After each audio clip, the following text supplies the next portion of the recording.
Welcome to Maheswari சமையல். இன்றைக்கி ஒரு சுமையான முருங்கைக்கீரை பொரியல் பண்ண போகிறோம்.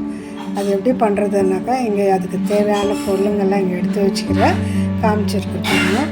2 வெங்காயம் அறுத்து வச்சுருக்கிறேன், 10 பல் பூண்டு இடித்து வச்சுருக்கிறேன், 6 காஞ்ச மிளகா கிள்ளி வச்சுருக்கிறேன், 2 ஸ்பூன் கடுகு எடுத்து வச்சுருக்கிறேன், ஒரு 4 ஸ்பூனு எண்ணெய் எடுத்து வச்சுருக்கிறேன், 2 முட்டை எடுத்து வச்சுருக்கிறேன். பக்கத்தில் முருங்கைக்கீரை பொடியாக அரைஞ்சி வச்சுருக்கிறேன். அது ஏன் பொடியாக அரைஞ்சிருக்கிறேன்னாக்கா, அது வேகும் போது உருண்டை கட்டிக்கும். அதனால் இது பொடியாக அரைஞ்சி வச்சதுனால அது நல்லா உதிராக வரும். அதனால் சாப்பிட்றதுக்கு நல்லா ருசியாக இருக்கும். ஆனால் இந்த முருங்கைக்கீரை எல்லாத்துக்கும் பிரயோஜனமாக இருக்கும். இந்த சுகர் காயில் இருக்கிறவங்களுக்கு, அவங்களுக்கு அப்படின்னா பசங்களுக்கு, சின்ன பசங்க கூட நல்லா சாப்பிடுவாங்க. ஏன்னா முட்டை போட்டு இருக்குது இல்லையா, அதனால் ருசியாக சாப்பிடுவாங்க. நம்ம வீட்டில் கூட இது இஷ்டப்பட்டு நல்லா சாப்பிடுவாங்க பசங்க. இது நீங்களும் செய்யுங்க வீட்டில்.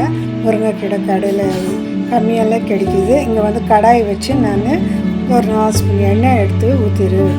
வெங்காயம் போட்டிருக்கிறேன், காஞ்ச மிளகா போட்டிருக்கிறேன், பூண்டு போட்டிருக்கிறேன். இது நல்லா ஃப்ரை ஆகிருக்குது. நல்லா ஃப்ரை ஆகட்டும். நல்லா ஃப்ரை ஆனதுக்கப்புறம் தான் முருங்கைக்கீரை நம்ம போட்டு கலக்கணும். இப்போ எல்லாம் முருங்கைக்கீரை போட்டாச்சு. இது ஃப்ரை பண்ணலாம். நல்லா கொஞ்சம் ஃப்ரை ஆகணும். முட்டை 2 உடச்சி போட்டுருக்குறேன். ஃப்ரை ஆனதுக்கப்புறம் நம்ம இறக்கி வச்சுக்கலாம்.